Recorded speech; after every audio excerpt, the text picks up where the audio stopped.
I mean, if you're a Bears fan, you're thinking forward progress. Come on. 10, 219, 219. Forward Progress, a Chicago Bears podcast with Dan Bernstein and Matt Abeticola on 312 Sports. What more do you want if you're a Bears fan? It is playoff prep week. They are getting back at it, hitting the practice field. A grim-faced Ben Johnson with his hat pulled down over his eyes is overseeing his team, his offense, as they will take the field at home against the Packers on Saturday night. I can't wait. How exciting is this, huh? Let's do this. Bears, Packers. Yes. I think it's, the third or fourth year in a row the Packers have come in as the 7th seed. And we've had a suggestion that for DBU this weekend, we've done best Packers of all time. Oh, yeah. We have done Bottom Packers. Bottom Packers. Could we do the most mediocre that has been requested, the most mediocre Packers of all time? I don't know. I didn't even think about that. I'm not committing to it. Yeah. I'm not. Yeah, we'll have to work through that. We'll have to whiteboard that action plan. Literally, in fact, Yes. on our whiteboard that's right there. Yeah, I didn't even think about Friday's show with top whatever Packers or bottom or middle. It might be, I don't know. Middle 10 Packers. All-time playoff Packer memories. Most guys. forgettable Packers. Well, we've got all kinds of latitude. It's our show. We can do whatever we want, damn it. And we're going to come up with something that is compelling and rich. I think. We'll see. We shall see. We'll see how that goes. So here we are. And Ben Johnson has put it down. Ben Johnson has said the performance unacceptable. He's unhappy.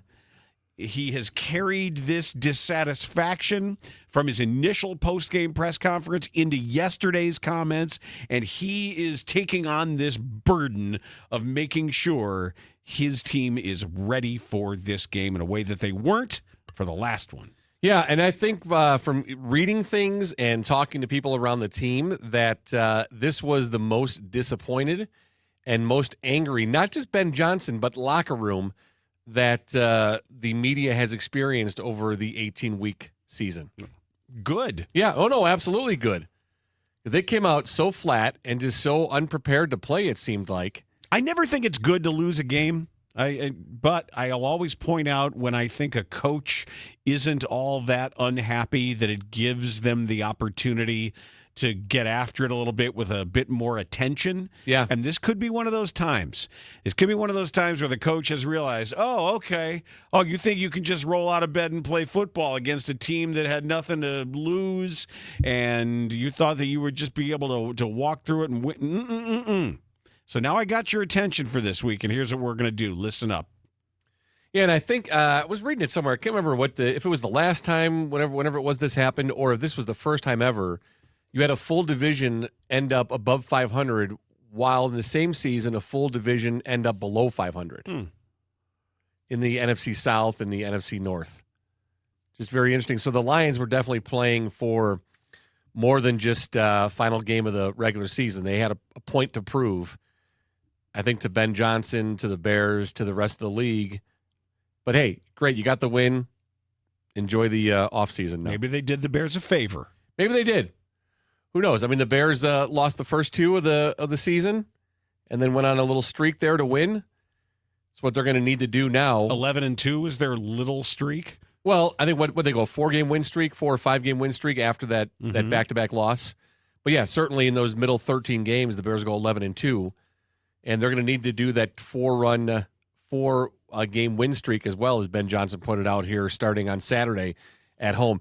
And I did hear earlier today that all of the partners for the NFL were all fighting for this Bears-Packers game.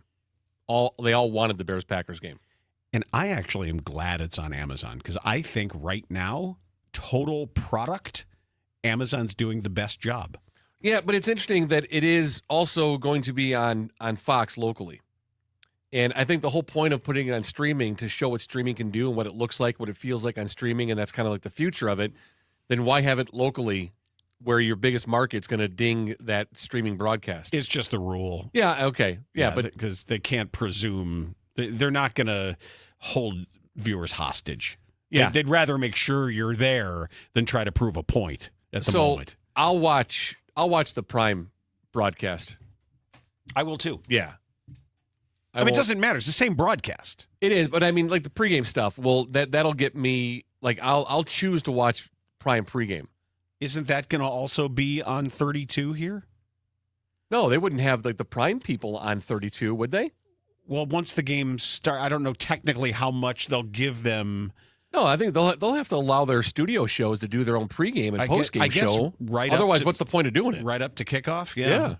There's no point then otherwise. But would Fox get everybody in there just to do a pregame for a game they're not covering? For a Saturday They've got to have night? some studio show, wouldn't they? Unless would you have local Fox? Would it be like Luke Canellis and Anthony Herron and Cassie Carlson doing it? Well, I'd rather watch that than the. I don't know what the answer is. Yeah, I'm not sure That's if they're going to interesting. convene their pregame for a game they're not carrying. yeah. I would think though, as an NFL partner, you want to have your people out there, don't you? I like the Amazon broadcast. Yeah, I do too. No, and I think the studio stuff is really good too. Yeah, their panel, they're well directed. They're not shouting over each other. Mhm. They seem to genuinely like each other. It doesn't seem like they're forced into, you're going to be the guy who says this, you say this thing, you disagree with this person, because I hate that. Yeah. It gets like ESPN, NBA. Well, if you hate it, why do we do it here? Oh, with all of our scripting? Yes. Yeah, all of our fake opinions and everything we have to write down to remember what we think about stuff. Yeah, I know. Well, you insisted on it, and you said, "Look, we're going to have to Here's what I wrote. There it is. Every word completely scripted." Yes. All right, I want to play some Ben Johnson audio for us here. And this first one, there's only 3 cuts today. The first one, he was asked about the simpler game plan. Remember, we talked about that yesterday as well, and what that meant. And thankfully, there was a follow-up to it. We ended up going into that one wanting to play fast, and we knew that their defense created a lot of multiplicity, and so we wanted to be sound. And because of that, we had a little bit less shifts and motions going into that game plan than what we've had probably since the bye week.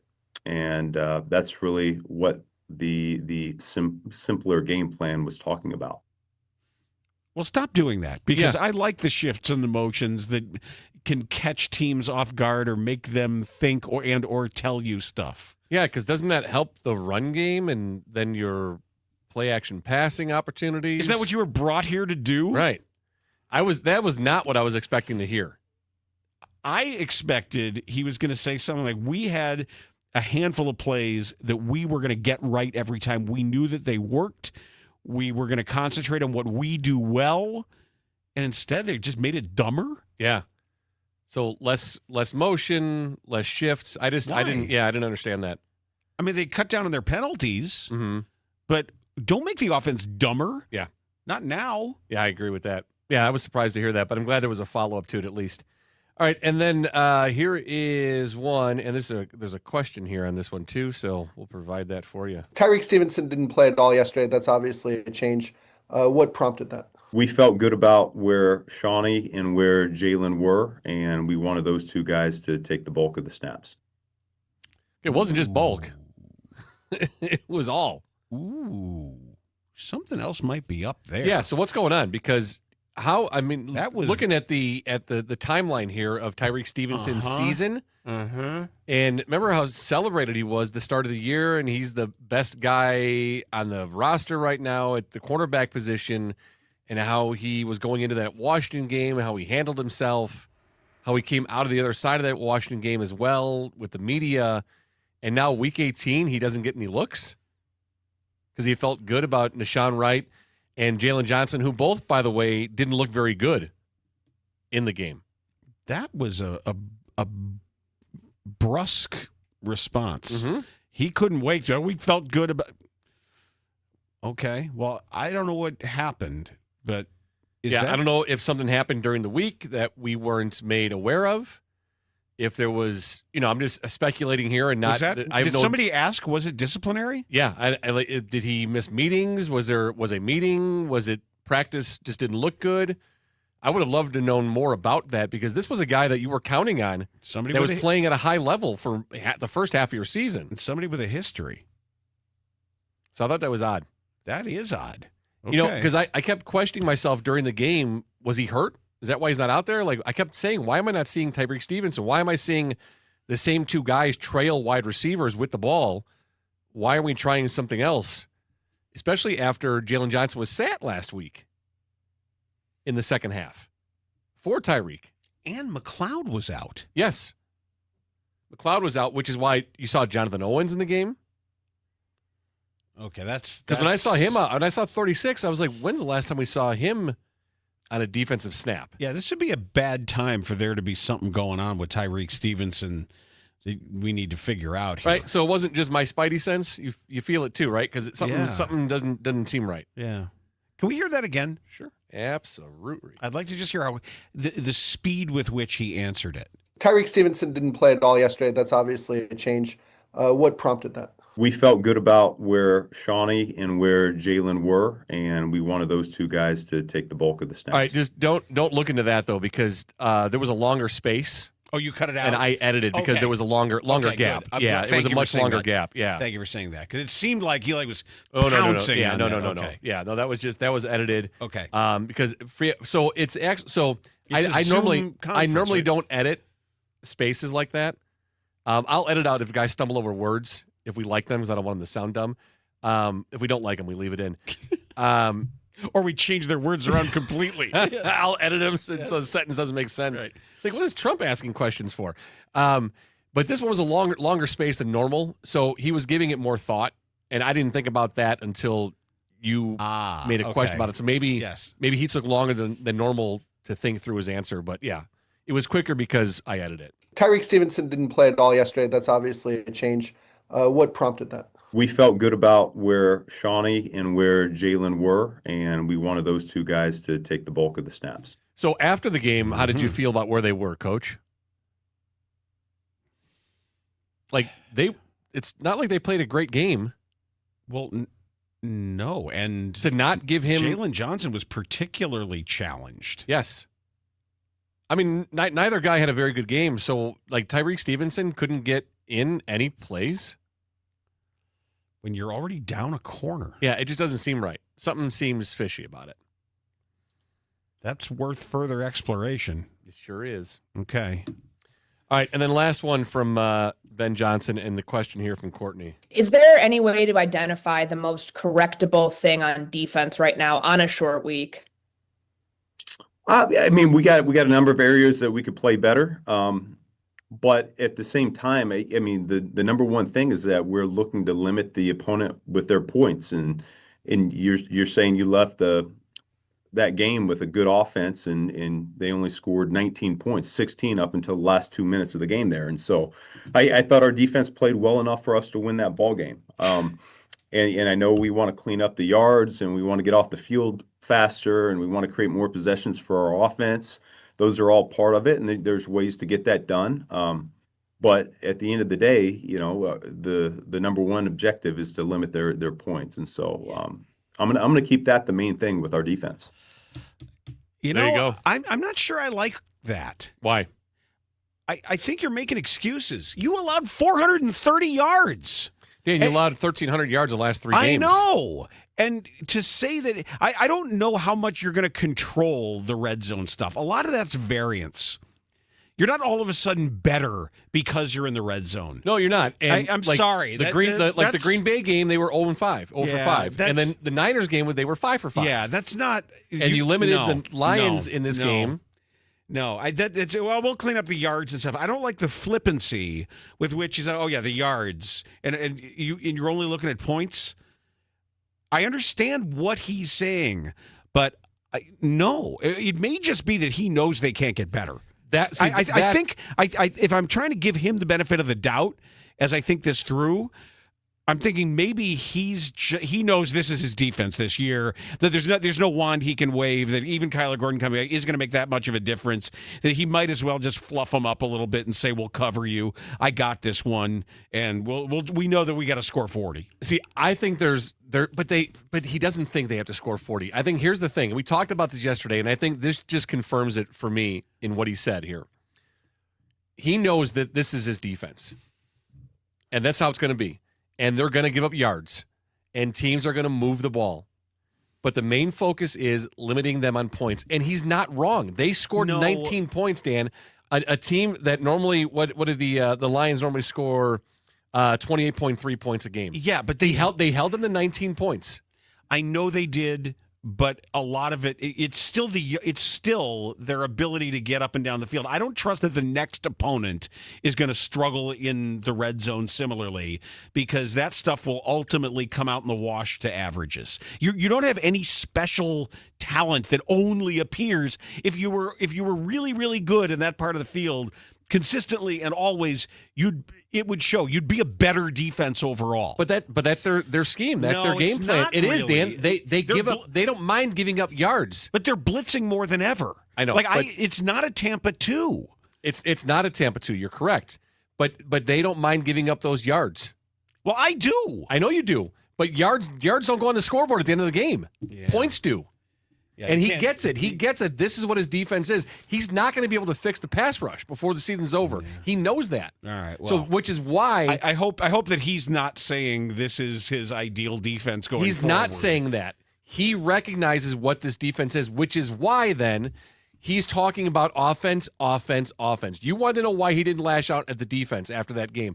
Because he knows that the offense has to carry this defense. And if the defense can do for him, which is, and I've talked about this, 24 points or less, they are 9-1 in those games. They are 9-1. But that's almost all turnovers. But great. But that's something they execute. Teams are walking over and handing the Bears the ball. It's not a strategy. The Bears have to make the plays. Yeah, it's not a strategy. But Dan, I know it's not the time of the year. He realizes that's what the defense is. He can't say the things I can say then.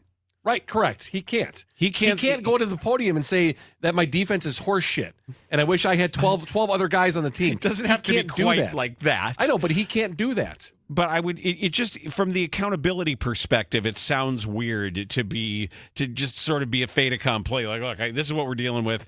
I don't think it sounds weird. I think it sounds reasonable. I think it sounds he's locked into the reality of what his team is, and so where does he put the onus? On what he can control. Right. And who can play better right now? The offense or the defense? Who can play better, given you're not changing personnel? The offense can play better. Given what better. I've said about that Kyler Gordon is not a magic wand. He's not a panacea in the condition that he's in. And like you made the great point, you can't even trust that if he says he's okay all week, that he isn't going to get hurt in warm-ups again. Right. Which you can't have happen. So what can they do better? Yeah, they can play offense better.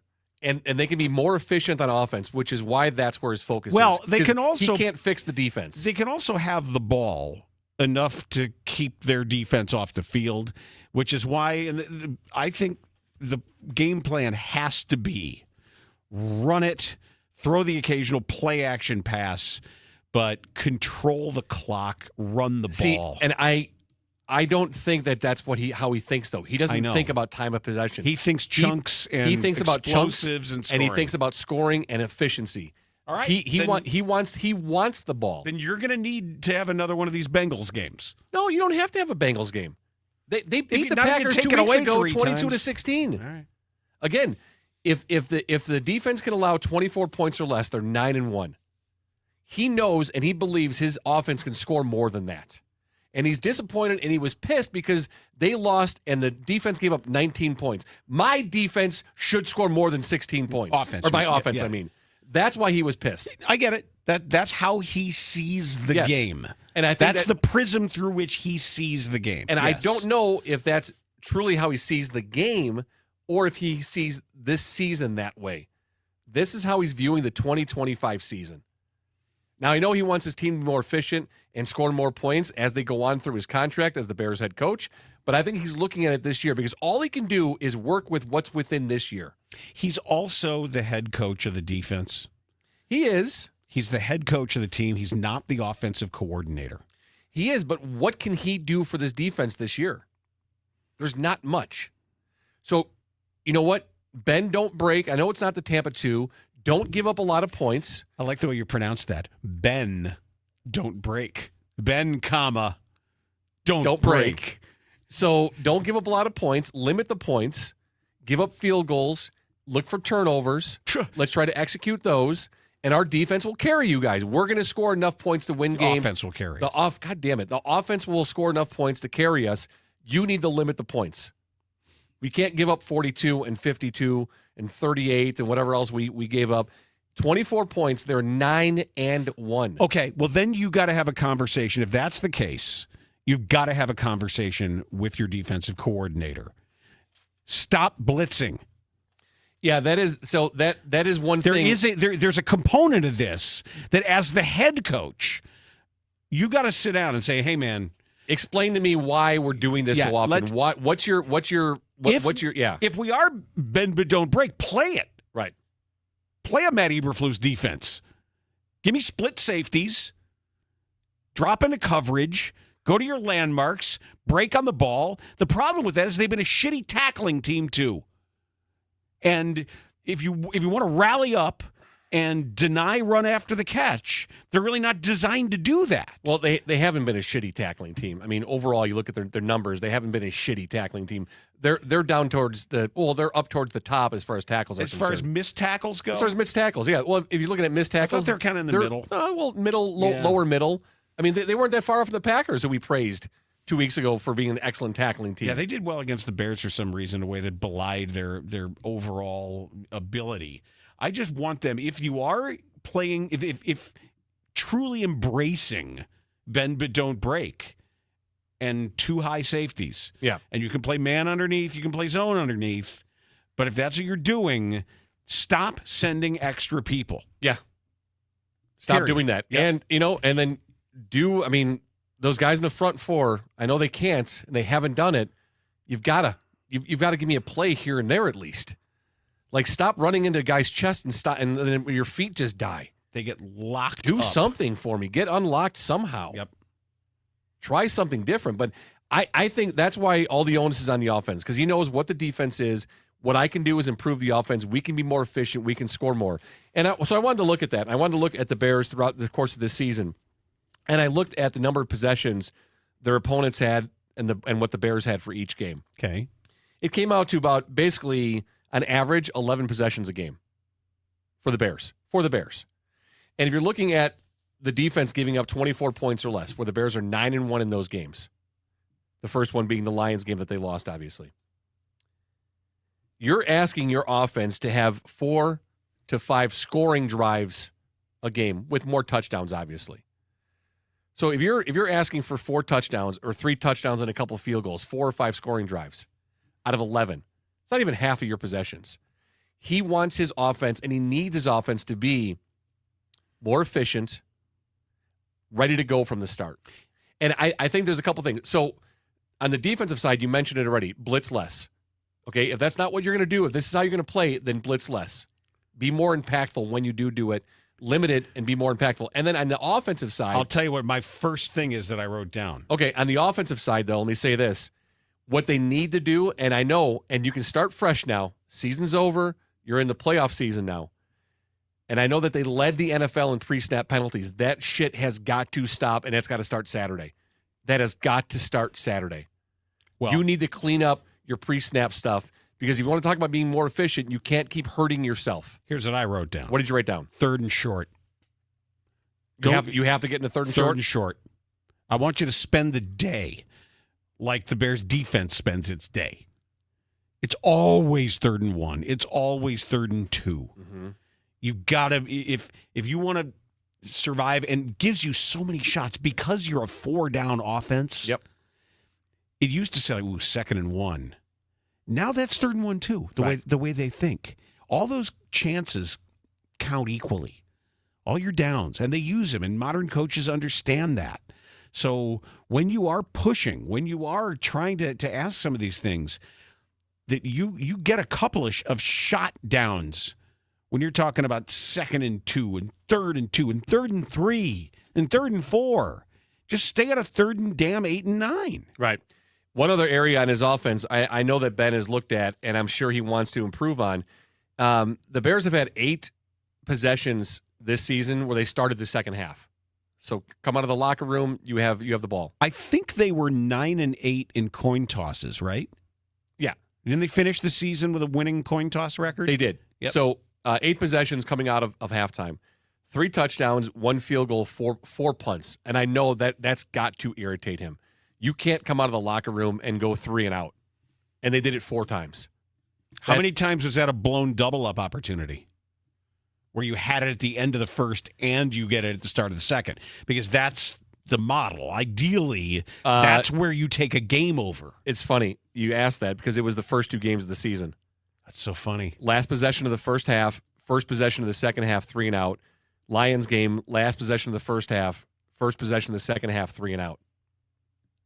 That was the only opportunity. Huh, okay. Because that should be, ideally, if you set it up properly, that's your time to squeeze a game by the neck. Right, and he talked about that throughout the course of the year, the 4 minutes before, the 4 minutes after, where they just weren't very efficient. And I know that's got to drive him nuts. Yar. So I think it just comes down to what we started this conversation yesterday. He realizes he lives in reality with his defense. He can't do anything with his defense this year. That's an off-season problem. Yeah. And so in order to really fight against that, their deficiencies on defense, my offense, which I control, needs to get better. We need to be more efficient with our possessions. And it's really not asking that much of this offense with the ability they have, with the play calling that he has, with his game planning, his scheming. Mm-hmm. Limit them to 24 or less, 9-1. And so much of that is contingent on them taking the ball away. It is. No, it is. It is. And they did it once the last 3 weeks where they went 1-2. I mean, and those are against good teams. I mean, 2 of those teams are playoff teams. The Lions are a playoff quality team. I mean, they're better than any team in the NFC South. They outplayed the Bears this year. Right. Yeah. Beat the Bears twice, and they would kick the shit out of the NFC South. There isn't a team that's going to beat them there. Don't tell me that. So, those are 3 quality-like playoff teams. They took the ball away once against good quarterbacks. So I think that's just where it's at. We talked about this yesterday, and I think that's where Ben Johnson realizes why it's all about the offense. Because you can't do much with this defense right now. But we can play better on offense, which is why he gets pissed when they waste possessions, which is why he gets pissed when there's pre-snap stuff that puts them in a hole. And snap snuff. Yeah. All of it. And then get rid of all of it. The intentional groundings. You can't have that stuff. You can't go from 1st and 10 to 1st and 20 and 2nd and 20. You can't do that to yourself because our defense doesn't allow us to do this. Mm-hmm. You need to be better.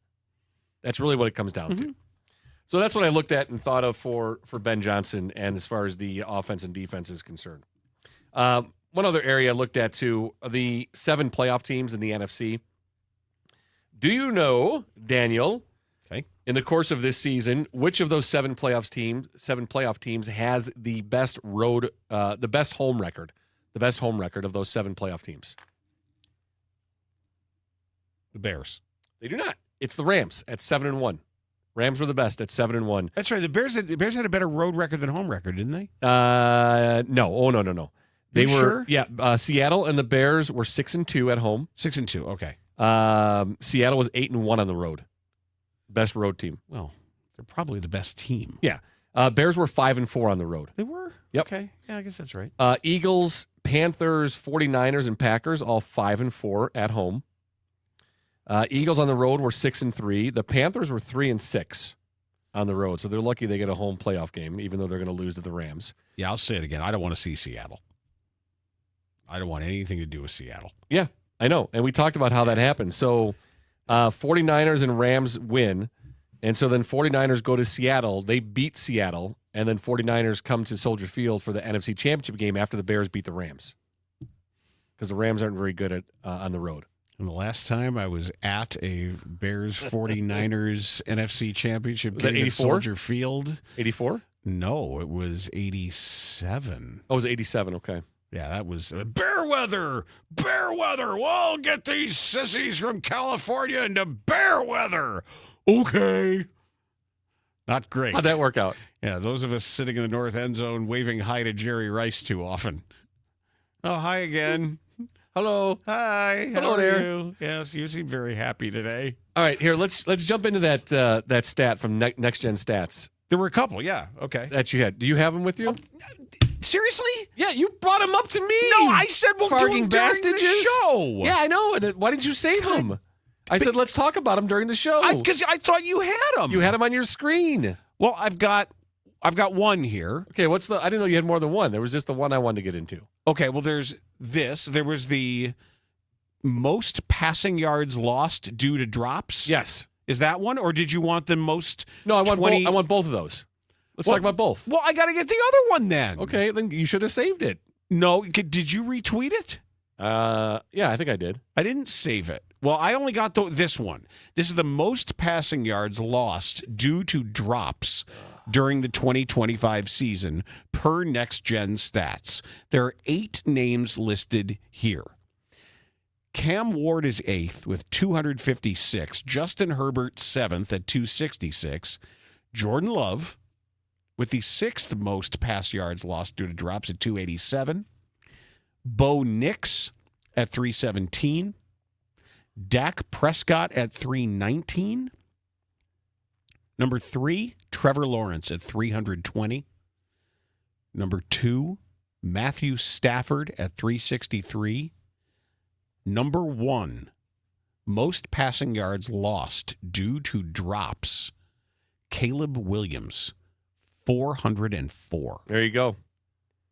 So that matches up with the eye test. Yeah, for sure. That syncs with the eye test. Now imagine if, let's say conservatively half of those.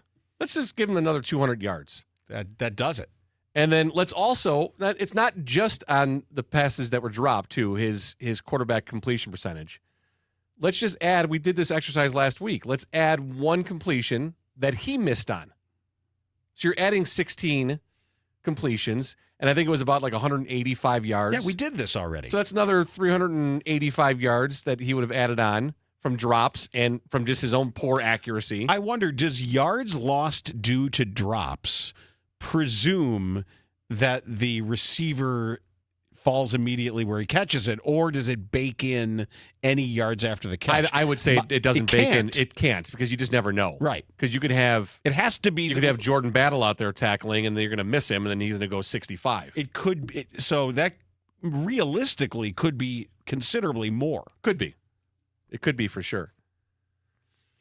Okay. Well, I don't know if that's going to make people feel good or bad. It's great for the knee-jerk Caleb people out there for whom he can absolutely never do any wrong. Right. That still exists out there. It also explains away some of the completion percentage being the lowest of all, quarterbacks who started 17 games. Mm-hmm. Now, it's not going to take him up to 68 or 69%, but, he might be in the low to mid-60s now with his own inaccuracy issues, and then some of these drops, he could have a little bit of a better season.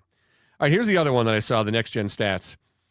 These were the fastest players in the NFL this season in terms of the amount of 20-plus mile-per-hour runs. Okay. Top 6 right here I have. Saquon Barkley. Number 5 is Derrick Henry, who had 5 of those. Caleb Williams was 4th with 5. Jahmyr Gibbs had 6. Jonathan Taylor had 6. And Keaton Mitchell had 7. Wow. So running back, quarterback, running back. So Well, Caleb Williams. He's fast. Yeah, Caleb Williams. 4th overall with 5 runs of 20-plus miles an hour or more. So it has got me thinking about Ben Johnson and how he schemes his plans and his game plans and his playbook and his calls. Do you think a different coach would utilize that more in their schemes and their game plans with Caleb Williams? Yes. Yet Ben Johnson doesn't. That's okay. Oh, no, it's more than okay. Yeah. I mean, that's what I want. I think the temptation is too much for some. Yes. I think the agree. temptation to use more read option principles, and I get it. I was thinking about that when I was watching the AFC North Championship a couple nights ago, and thinking how tempting it is with Lamar there to always say, "Ooh, boy, what would they do with read option here?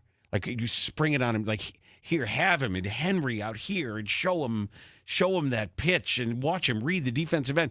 If we don't get numbers, we might be in trouble. But if we do have numbers, they're in trouble. Right. And that temptation, especially now, when you're not worried about the injury sort of accruing over an entire season, that it might just be now it's got a YOLO, where if we're ever going to do it now. I don't have to hold back now. Yeah, but that's not what he wants to do. I know. He wants the quarterback to get the ball in the hands of his playmakers for those chunks. I get it. Yeah. No, and I like it. And we had this discussion throughout the course of the years, I think, as the fan base was getting to understand and know Ben Johnson, because we had that debate, not you and I, but with, on the show and with the outside world about, oh, no, Ben wants him to run more. And we were saying, no, he didn't want him to run more. He wanted him to stay, until it got to the point where Ben was even saying, we want him to stay in the house when it's on fire a little bit longer. The only to look time, downfield. Because they see man every once in a while. Mm-hmm. And that's where you get your big passing opportunities. Right. It's also when that decision can be there, if I get through the line, I've got 18 yards and a slide. Right.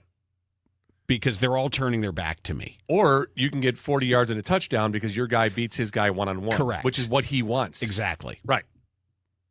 So it was good. So I loved seeing that stat, and then it made me work into Ben Johnson's mindset with what his quarterback does, regardless of his athletic ability, his speed, what his legs can do. Now, yeah, there's times when he turns into the great Houdini or whatever he called him. Houdini, yeah, the great Houdini. And he uses that to manufacture time and space to maybe look for a throw downfield. But even then, he still wants him to get the ball downfield. So I love it. And I love that mindset. And I love what we've learned about Ben Johnson and, the Bears head coach for the foreseeable future, which is great. All right, last thing I have for you, and I think this was fun stuff that I came across on social media. So Myles Garrett breaks the sack record. Mm-hmm. He gets 23. Okay. During the Bengals game. And I don't know if did you see the actual highlight of it? Did you see the play? Did you see what happened afterwards? I didn't look at it closely. Okay. So he gets the sack, and the game literally stops. Yeah, and people were mad about it. Okay. Yeah, I saw that. Like, understand what's going on here. Okay. I'm glad you have that take on it. So here, I have a couple audio bites to play. This first is Zach Taylor talking about it. A long conversation with the officials after the Garrett sack. What was going on there? There's 5 minutes left in our season. We're playing for our lives here. And I was never told that we're going to stop the game. And in a critical moment like that, and the refs just said that they made a decision that they were going to stop the game. And they said they tried to do it as quickly as possible. I didn't feel that. We didn't sub. We're trying to be on the ball and go and play with tempo. And the umpire just held the ball so that we couldn't do anything. And I'm yelling at Joe, get on the ball. We didn't sub. We're going. And that we couldn't play. And so, again, trying to get an answer was not easy. They just said that they made a decision as a crew to stop the game when that happened. I guess it didn't matter when it happened. It just, they were going to stop the game and let it happen. And you weren't informed of that? No, I was never informed of that. They didn't say one word. We meet with them in the 90-minute meeting before the game. They never said one word about that. Wait, playing for your lives? All right, hang on. Before you react, let me play one more. How are you playing for your life? Hang on. What life? Hold Unless on it's to your it. actual life. Hold on to it. What are you talking about? Let me play one more. This is Jamar Chase in the locker room. There were some people who were upset. You seem to be one pointing down the field when the Browns were celebrating the sack that was during the middle of the game. Do that. I never knew you could let the whole team get on your field. That's like me catching my 10th pass and the whole team running on the field. We're gonna get flagged. You can't do that. You know what I'm saying? But congrats to him and everything. But they got to call a flag on that play. I mean, you guys were trying to go win the game. We were trying to hurry up too. We couldn't even hurry up. The rest was looking at us like we did something wrong the whole time. So it was, I don't know what was going on that play. Did they give you any kind of explanation of why it stopped without a flag? No. I mean, do y'all interview the refs? Apparently, Zach said the refs told him after the fact that they had decided they were going to stop the game, but never informed the coaching staff. Stop the game to let them celebrate the moment. Well, I hope. Well, they better stop the game when I do something in my back end. That's all I got to say about that one. Okay, well, All right, so now you can react. They will stop the game if you top Michael Thomas's 149 catches. Do you think if you want to do that, yeah, they can stop the game. Michael Thomas had 149 catches in 16 games. Mm-hmm. If you are on pace to break that, you're damn right they will stop the game. All right. So let's go back to Zach Taylor first. Playing for our lives. Little that bothers overboard me. there. We're playing for our lives out here, trying to run tempo. You're really not. You're eliminated. No. You're not really playing for much. But I will say this. And also Jamar Chase saying, oh, they're going to stop the game if I make my 10th catch. No, that's an extreme example. No, too, you're going to not need right. to break Michael Thomas's 2019 NFL record. So I wasn't angry about it, not upset about it, but I do think it's complete bullshit that they stop the game. I really do. I mean, this isn't baseball where there is no clock. Where there is, you're stopping a drive in the middle of a drive to celebrate. Do it during your possession. Do it after that drive ended. I don't agree with it happening right in the middle of your opponent's drive. It's a great accomplishment. Dan, it was so great. I've been tracking it for weeks. When did I first bring it up? I think he had 15 sacks. Yeah. And I go, this dude's on pace to break the record. Yep. He's going to break the record. I've been following it since then. Mm-hmm. So I've wanted this to happen. I deliberately would put on fucking Browns games if they were available. We talked to our Browns reporter who was mentioning he was also going for the tackles for loss record. Right. Yes. So yeah, I was excited about it, but I don't agree with that at all. In the middle of your opponent's drive, you let people come out on the field. I think and to not even communicate it. No, that's different. They should definitely say, hey, look, listen. Say, hey, if this happens, your season, this is what we're going to do, just so you're aware of it. I agree with that. I think the whole thing is horseshit. And whenever the Bengals drive ends, you want to have a fucking party in the middle of the field with margaritas and chips and salsa? Great, go for it. Go for it. But not right in the middle of their drive. I don't agree with that at all. Wait till the drive ends, the Browns get the ball, get your stadium announcer, make a big announcement, as the Bengals do the right thing. Okay. And say, hey, congratulations to Myles Garrett. I'll let the entire crowd get into it. Yeah, I guess I don't feel strongly about it. I just think it's funny that an eliminated team is saying they're playing for their lives. Well, I didn't feel strongly about it until I heard Zach Taylor talk about fighting for their lives. And I was like, wait a second. You were eliminated, right, bro? And I will tell Jamar Chase that if you get 150 catches in 16 games, trust me, they'll stop the game. So I didn't like it, and I think they could have done it better and certainly communicated it for sure. I just want justice for Al Bubba Baker. Yeah, you do. That guy had 23 sacks. God, if I had $1 every time you brought that games. That man, Al Bubba Baker had 23 sacks in 16 games, the very first year of 16 games, as a matter of fact. 1978. He had a lot. All right, one other cut about this Myles Garrett sack record. Sack machine. Michael Strahan. So I told you what he did in the studio when they cut to him, yes. He was not happy at all. And he starts off by saying, well, I did it in 16. He did it in 17. So that's how he started. His face didn't look happy. So he goes on to social media, and I'm not sure who made him do this, but he had a special message for Myles Garrett that NFL on Fox posted on their Instagram. And this was it. Okay. Myles, congratulations, my friend. Welcome to the elite class of the NFL all-time season sack leader. And you know how I feel about you. I've always been proud of you. I always love watching you. I've always been the biggest fan of you. I know one day you're going to be in the Hall of Fame, and I'm going to be right there sitting behind you, listening to you give an incredible speech. I know you still have a lot of football left in you, man. So even though this record is what it is now, I do have a feeling you actually could break it in the future. But hopefully when you do it, I'm there to watch in person. All right, so I know he didn't come off looking good in the studio when the way he reacted to it. I know he didn't. I mean, if I'm a producer, I'm like, ooh, yikes. That's not good. That's not good. So like I thought someone grabbed Michael and was like, hey, listen, we're gonna make this and we're gonna post it on social media. It'll go viral. People will pick up on it. This is your official statement. It'll look great. You can deliver a message right to Myles. And I didn't believe a fucking word he had to say just now. No, I think not one. He was trying to be gracious, kinda. He's pissed. Well, who was it? Was it Calvin Murphy who, when Michael Williams of the Timberwolves was breaking his consecutive free throw record. Okay. And he could easily have said, records are made to be broken. I was proud to have held it, and I'm rooting for him to break it. He sat courtside and did the whammy on him. Oh, don't you remember? I don't. Yes.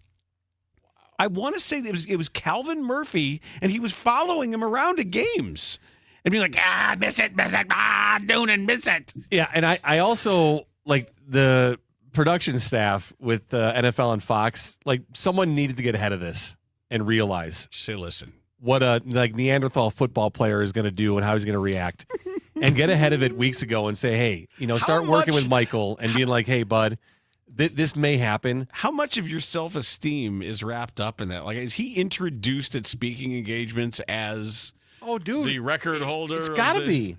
It's got to be. You saw what Mark Gastineau did to Brett Favre. Well, but Mark Gastineau's not Michael Strahan. Well, I know, but still, I mean, that dude was ready to. He was ready to throw hands on people. I know. But he's had other issues, and maybe much more important to him because it's all he's got left. But yeah, of course, Michael Strahan wanted that. But wanting it and being a penis about it are different things. So someone should have said, "Hey, listen, this is going to happen when it does happen." Someone has to know these guys personally on this set and be like, "Dude, I know you're going to be pissed. I'd be pissed too." Mm-hmm. And you know what? But you're not diminished. As a matter of fact, no one's taking your record away from you. But still, it doesn't matter. It's not his title anymore. I'd love to know what. Welcome to the elite class. No, I'm sorry, bro. There's only one elite. It's the guy who has the record. Who broke Tom Dempsey's field goal record? Was it Matt Prater? Did Matt Prater kick the 64-yarder? That sounds right. Or 63.5-yarder? That sounds and right. now they're up to 67. But he had a full foot, though, didn't he? That's what I'm saying. Like, if you're Tom Dempsey, and somehow this job chose you because of what Your many block foot. believed was a disability that you turned into a superpower. You only had half a foot. Right. And you were super jock kicker guy. And for that to be broken, and for it to be that much a part of you to say, look, only because of the way I was born was I able to do something no other human being on the planet could possibly do. And they're like, well, see, I could kind of get it if he felt bad. Like, hey, just wait till guys are kicking 70-yarders. Right. You couldn't do that, old square foot. Call him old square foot. Is he alive? I don't think so. I think he's with Chubby Checker. But Chubby Checker's alive. Right. He's with Chubby Checker at that old people's home this weekend. Like, he's kicking field goals while Chubby sings the twist. Yeah, he died in 2020. He was only 73. But that would be the... Oh, it's 10 years away. Yeah. Well, Strahan should know better. You would think. I mean, this is a veteran now, like, polished TV figure as well. I mean, years and years. Good Morning America. Right, that's what I'm talking about. Yes. Like, it should have been handled a little better. That's all I'm saying. And I wouldn't even brought it up unless I just be honest about his reaction. Or what if he had done this? What if he had done this? Just said, "Hey, I'm not going to lie. I'm pissed. I like Myles Garrett a lot. He's a really good dude, and I would never wish any ill upon him. But this record meant a lot to me." And I had a great deal of pride in being introduced as the all-time single-season sack leader, and now I don't have that anymore, and it's going to be an adjustment for me to understand that. So give me a little bit of time to deal with it right now. He could have said that, and it would have been great. Okay, I disagree because given his place in culture right now as a TV host, he's a studio guy. Every week is he still on Good Morning America? I don't know. I mean, I think it's not some guy that you're taking a camera crew down to his house in Louisiana and the guy hasn't been on TV in a decade because he's retired and be like, right, hey, your record was just broken. Like the 72 Dolphins. Right, you just knock on his door and be like, well, Yeah, that guy would They have been broke like, my what with a who now? right. That guy could be, I'm pissed about it. I wanted to have that. I got nothing here. I got crocodiles Just be and honest. shit. And, Seriously, just be honest. Just have him say, no, I think this is guy, not easy for me to watch this happen. A guy in his position needs to be a little more prepared for it than just that. Like he was caught off guard by it. Wait a sec. What happened? What's going on out there? Who's that? Like there's a producer. It's like, all right, guys, we're back in 15. Michael, we're going to go to you. Myles Garrett broke your record. 5, 4. And well, what? Right. Yeah, he wasn't surprised. Anyway, I thought it was all fun. Zach Taylor's mad. He's fighting for his life. Jamar Chase, he wants a recognition when he gets his 10th catch in a game. Maybe he was fighting for someone else's life. I don't know exactly what Zach Taylor thought they were doing out there. Maybe he was worried about getting fired. Maybe he was fighting for his job security. They did announce he's coming back. Yeah. Maybe. Everybody is. Yeah. No one got launched. Well, in the front office there. Yeah. Yeah. Any other firings since we've been on the? Matt Eberflus this morning. Yeah, Matt Eberflus. Anybody else? Yeah, Flusie's out. No. I still don't have my powdered toast, man. He's over in the other tower. Oh, no. I can see the other tower. I can see. If I look down, I could probably see it sitting there still. Hobbit movie, The Two Towers. Yeah, I know. They took powdered toast, man, from me. Sorry. All right, well, that's all I got for today. Let's wrap it up. Well, that's Forward Progress here on 312 Sports. Forward progress is stopped. 10, 219, 219. Forward Progress. A Chicago Bears podcast with Dan Bernstein and Matt Abaticola on 312 Sports.